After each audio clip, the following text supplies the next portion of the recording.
नमस्कार। Arya study point में आप लोगों का स्वागत है। आज हम लोग शुरू करेंगे अधिगम के प्रकार। अधिगम के प्रकार में आप देखेंगे कि कई लोगों ने अधिगम, क्योंकि अधिगम तो बहुत ही इम्पोर्टेंट अपने आप में टॉपिक है और अधिगम को शिक्षा मनोविज्ञान का हृदय भी कहा जाता है, आप जानते ही हैं।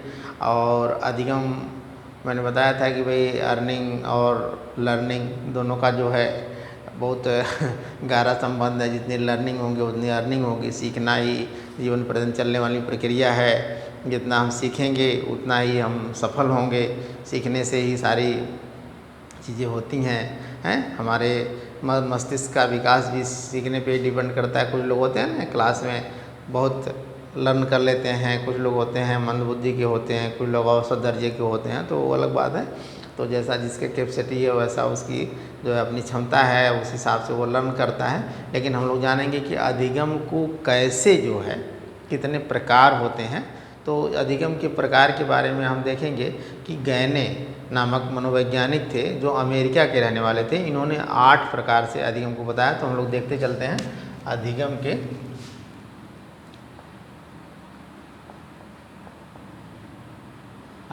के प्रकार। ठीक है, ये अधिगम का प्रकार हो गया। ये काइंड्स ऑफ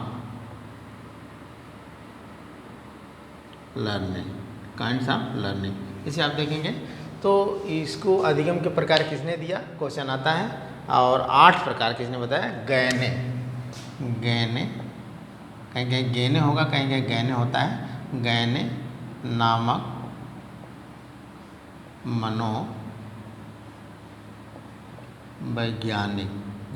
मनोवैज्ञानिक ने दिए अधिगम के प्रकार हैं। कितने प्रकार से बताया उन्होंने, 8 प्रकार का बताया। कितने प्रकार के, गैने नामक मनोवैज्ञानिक कितने प्रकार के, 8 प्रकार का बताया। रहने वाले कहाँ से थे, अमेरिका के। कहाँ के रहने वाले थे, अमेरिका के। ये चीज़ आप याद रखेंगे। और इस 8 प्रकार को अष्टपदी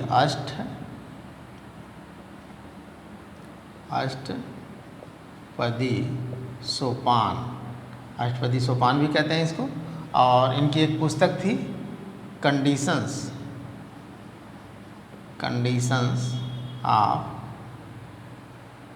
लर्निंग।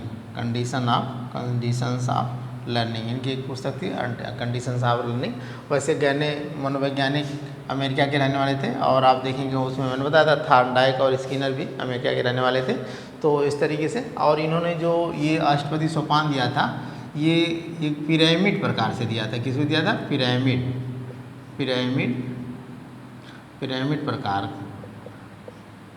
प्रकार से दिया था। तो इसे आप देखेंगे पिरामिड प्रकार से। तो इस तरीके से हम देख लेते हैं यहीं पे। ये मान लीजिए पिरामिड प्रकार आपका बन गया, ठीक है।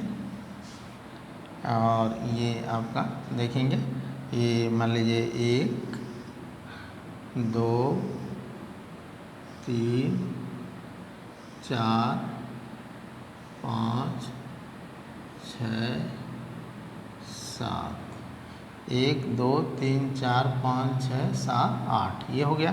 तो पहला आपका है, पहला आप देखेंगे, पहला क्या है, संकेत अधिगम। क्या है, ये आपका संकेत अधिगम है। संकेत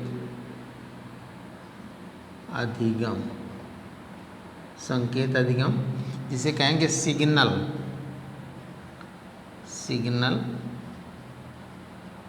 लर्निंग कहेंगे। दूसरा आपका है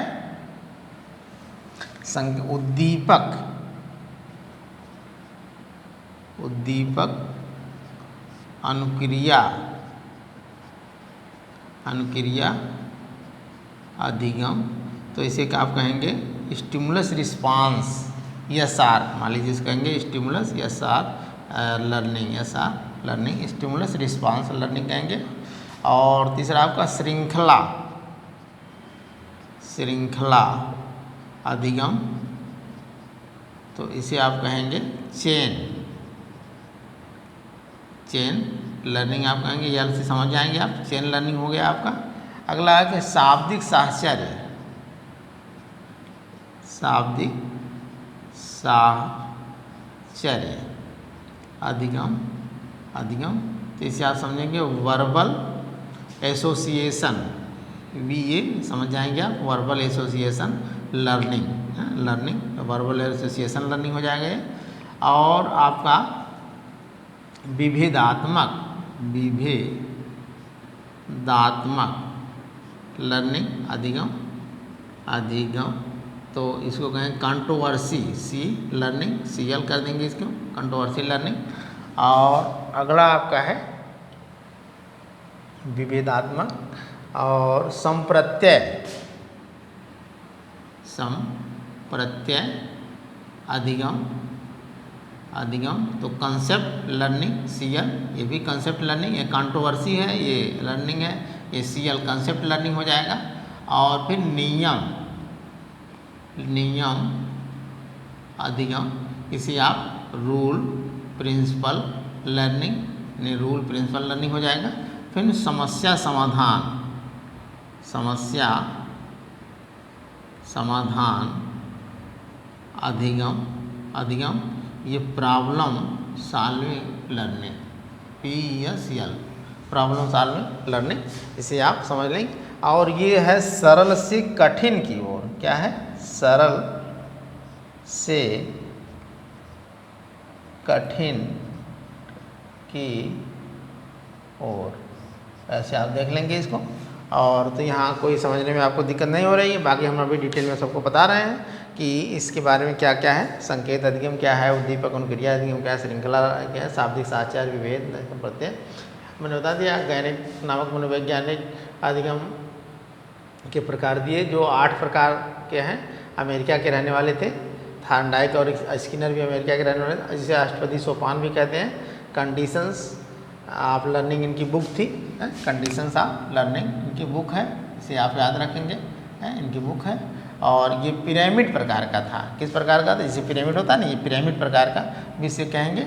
और इस तरीके से ये आप देखेंगे। तो इस तरीके से इसमें और लोगों का है, पहले हम लोग इसको देख लेते हैं, तो देखेंगे। फिर ऑसिबल का भी है और औपचारिक अनौपचारिक भी है, लेकिन इसके बारे में थोड़ा सा देख लें, ताकि कभी कभी क्वेश्चन आता है कि ये कौन कौन सा जो है प्रकार है अधिगम का। तो पहला है संकेत अधिगम, कौन सा है, संकेत अधिगम, संकेत अधिगम। अब देखें आप, संकेत अधिगम में संकेतों के माध्यम से सीखना, किसके माध्यम से सीखना, संकेतों के माध्यम से। जैसे आप देखेंगे छोटे बच्चों को आप पढ़ाते हैं, तो अ से अनार जब पढ़ाते हैं तो आ से अनार का चित्र बना होता है, अ से आम, आम का चित्र बना होता है, संकेत होता है ना, एक सिंबल होता है। आप जाते हैं कहीं, रेड लाइट जल गई रुक जाते हैं, हरी लाइट जल गई चले जाते हैं, येलो लाइट तैयार हो जाते हैं। तो संकेत के माध्यम से जो हम सीखते हैं, लर्न करते हैं, याद करते हैं, उसे जो है संकेत अधिगम कहते हैं। ठीक है, ये बहुत आसान सा अधिगम है आपका संकेत अधिगम। दूसरा आपका है, दूसरा है उद्दीपक, उद्दीपक अनुक्रिया अधिगम। ठीक है, उद्दीपक अनुक्रिया अधिगम है। इसे आप देखेंगे कि किसी चीज़ को करने के लिए जो है, उसके लिए एक जैसे कैटालिस्ट का होती है ना, ज़रूरत होती है कि भाई एक उद्दीपक चाहिए हमको, हैं कहीं न कहीं से एक प्रेरणा, या उसको कहें आप कोई चीज़ जो है हमको एक उत्सुकता जैसे बनी रहे। जैसे अब बिल्ली को पिंजरे में थार्नडाइक ने बंद कर दिया, तो बाहर मांस का टुकड़ा रख दिया, मछली का टुकड़ा रख दिया, तो उसके लिए वो छटपटाती थी खाने के लिए, वो उसके लिए उद्दीपक का काम करता था।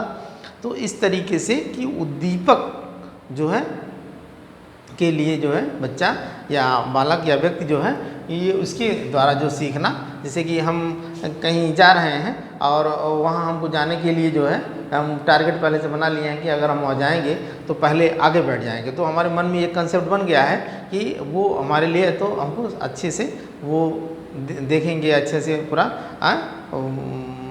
जो साथ रहेगा, लोगों को अपने दोस्तों के साथ रहेंगे, तो वहाँ वो चीज़ें जब मन मस्तिष्क में आप बना लेते हैं किसी चीज़ को, तो उस तरीके से वो आपका एक उद्दीपक का कार्य करता है। ठीक है, तो उस तरीके से जो सीखना होता है आपका उद्दीपक का। तीसरा आपका है श्रृंखला, श्रृंखला अधिगम, श्रृंखला अधिगम है, अधिगम, श्रृंखला अधिगम है। श्रृंखला अधिगम में आप देखेंगे की श्रृंखला बना करके सीखना, जैसे कि चेन के द्वारा सीखना। छोटे बच्चे हैं, पहले आप किसी अक्षरों का ज्ञान कराते हैं, फिर उसके बाद मात्रा का ज्ञान कराते हैं, फिर उसके बाद जो है शब्दों का ज्ञान कराते हैं, फिर वाक्यों का ज्ञान कराते हैं, कहानी कविता का ज्ञान कराते हैं। तो इस तरीके से एक चेन के द्वारा जो है सीखना, किसी चीज़ को जो है चेन मतलब कि उस तरीके से स्टेप बाय स्टेप, पहले छत पे आप चढ़ते हैं, नीचे चढ़ेंगे, फिर ऊपर चढ़ेंगे, फिर ऐसे चढ़ेंगे, फिर ऐसे चढ़ेंगे। तो उस तरीके से जो अधिगम होता है आपका, मतलब कि चेन के द्वारा सीखना, स्टेप बाय स्टेप जो सीखना, वो आपका श्रृंखला का अधिगम होता है। और चौथा आपका है शाब्दिक साहचर्य। शाब्दिक साहचर्य अधिगम, जिसे हम वहाँ बता दिए हैं। शाब्दिक साहचर्य अधिगम में क्या होता है कि शब्दों के द्वारा जो है, शब्दों के द्वारा जो है, शब्दों में तालमेल बना करके सीखना।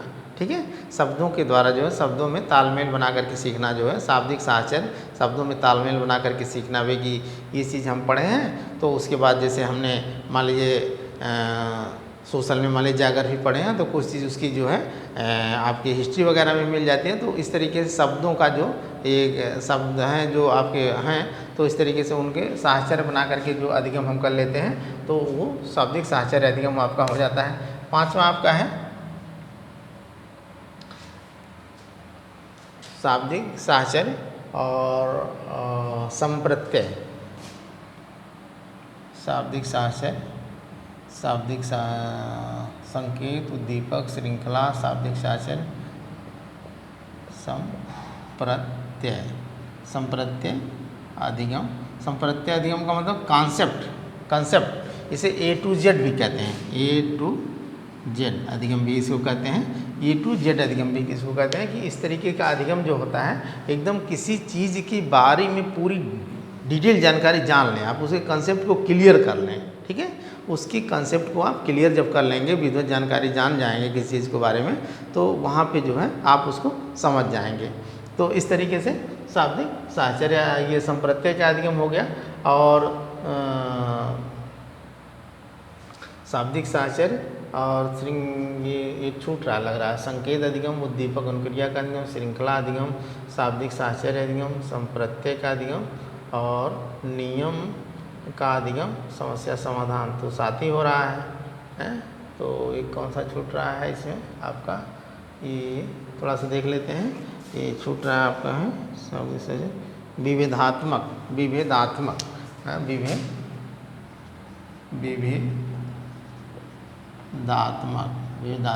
अधिगम, विभेदात्मक अधिगम इसी बीच में ही होना चाहिए था, इसे हमारे यहाँ करते हैं। यानी विभेद करके किसी चीज़ को जो है हम, जैसे कि मतलब वृद्धि और विकास में अंतर करके आप कैसे सीखेंगे हैं। जैसे वृद्धि और विकास में अंतर होता है ना, कि किसी चीज़ को हम, जैसे DNA RNA में क्या अंतर है कि नहीं। RBC WBC में क्या अंतर है, जैसे किसी चीज़ को आप जो है जब उसमें उसके बारे में विभेद करके आप सीखते हैं किसी चीज़ को, तो उसको आप कहते हैं जो विभेदात्मक अधिगम। तो जैसे वृद्धि और विकास में अंतर, वृद्धि और विकास में अंतर। ठीक है, इस तरीके से आप सीखेंगे।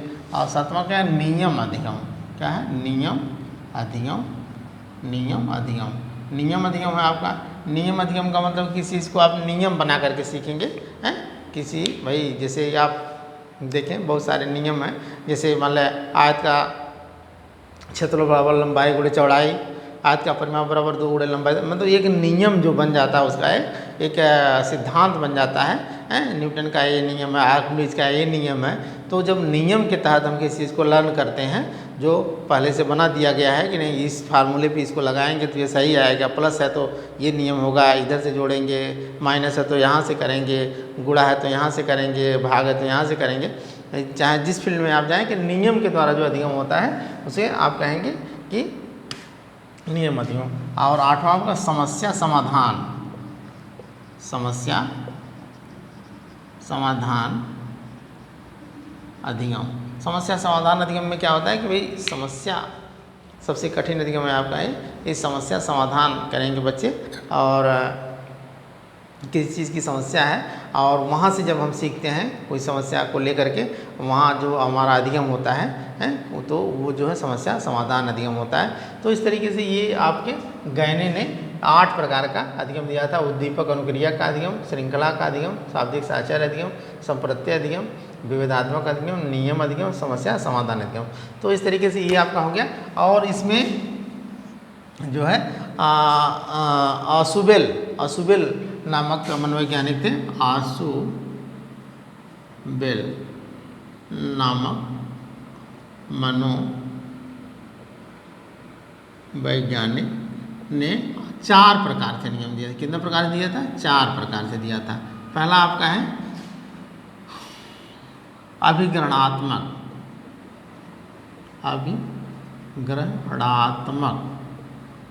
अधिगम, और दूसरा है अन्वेषणात्मक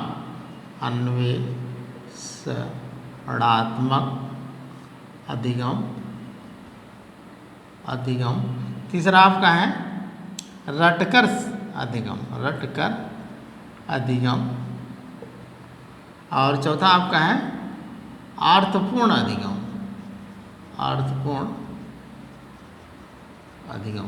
तो इसे भी थोड़ा थोड़ा देख लेते हैं। अभिग्रहणात्मक अधिगम कि मतलब कि कोई चीज़ जो है आपको सीखना है तो उसे ग्रहण करेंगे। क्या करेंगे? ग्रहण करेंगे। भाई मिले, सुने, समझे, है कि नहीं? तो इस तरीके से हम उस चीज़ को देखेंगे, ग्रहण करेंगे। ग्रहण करके अधिगम कर रहे हैं हम उस चीज़ को, हैं, पढ़ा रहे हैं टीचर और बच्चे जो है उसको ग्रहण कर रहे हैं।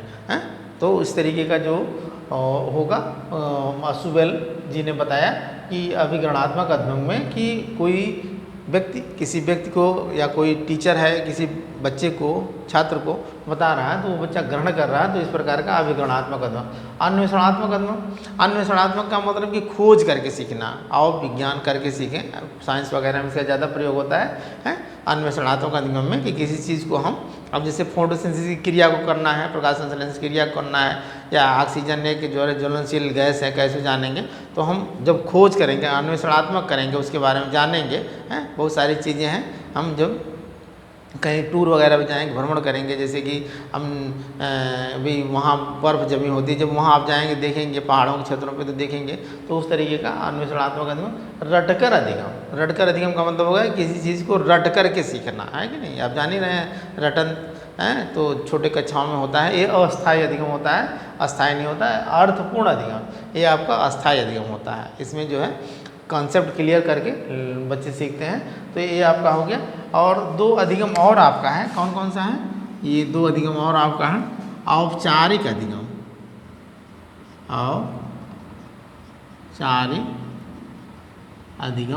और एक है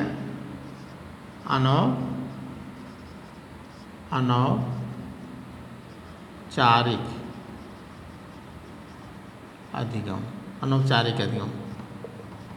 तो यहाँ औपचारिक अधिगम में आप देखेंगे, औपचारिक नाम से ही स्पष्ट है वही जो एक नियोजित, सुनियोजित समय पे, सुनियोजित स्थान पे हैं, एक विधिवत कार्यक्रम के अंतर्गत जो अधिगम होता है, जो सिखाया जाता है, पढ़ाया जाता है, तो कहाँ पे होता है? विद्यालय में होता है।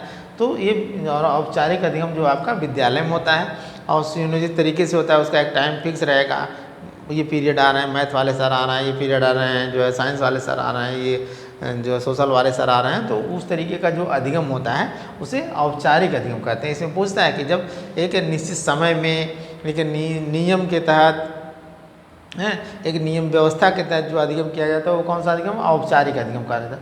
अनौपचारिक अधिगम के लिए कोई नियम नहीं होता, कोई समय नहीं होता, कोई स्थान डिसाइड नहीं होता। जैसे घर में हैं आप, परिवार में हैं, पास पड़ोस में हैं, रेलवे स्टेशन पे हैं, रोडवेज पे हैं, चलते हैं आप, बस में यात्रा कर रहे हैं, ट्रेन में यात्रा कर रहे हैं, वहाँ जो आप लर्न कर रहे हैं, सीख ले रहे हैं, वो आपका अनौपचारिक अधिगम हो गया।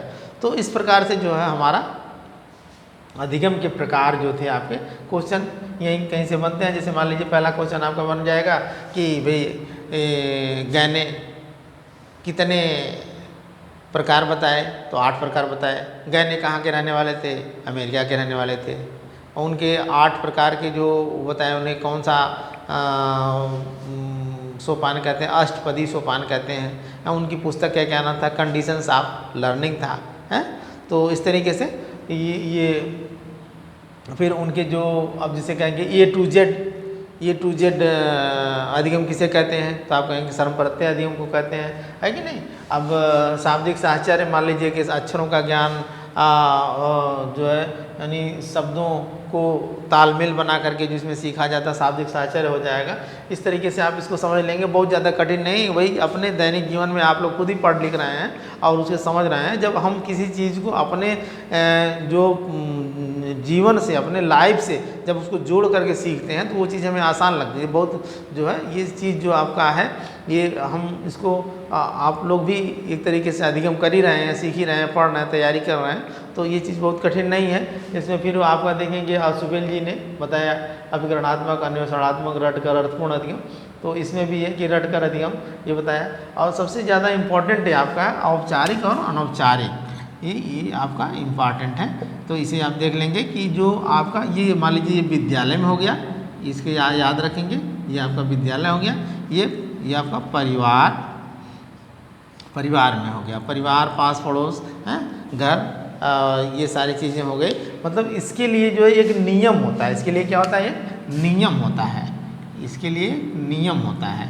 और इसके लिए कोई नियम नहीं होता है, इसके लिए कोई नियम नहीं होता, कोई नियम नहीं होता है। जब समय मिले तब आप जो अधिगम कर रहे हैं वो नियम होता है, लेकिन औपचारिक के लिए एक नियम होता है। तो इस तरीके से छोटा सा टॉपिक था, लेकिन अपने आप में बहुत महत्वपूर्ण था। तो इसके बाद जो है ये हम लोग ख़त्म करते हैं, आज का टॉपिक यहीं ख़त्म करते हैं। धन्यवाद।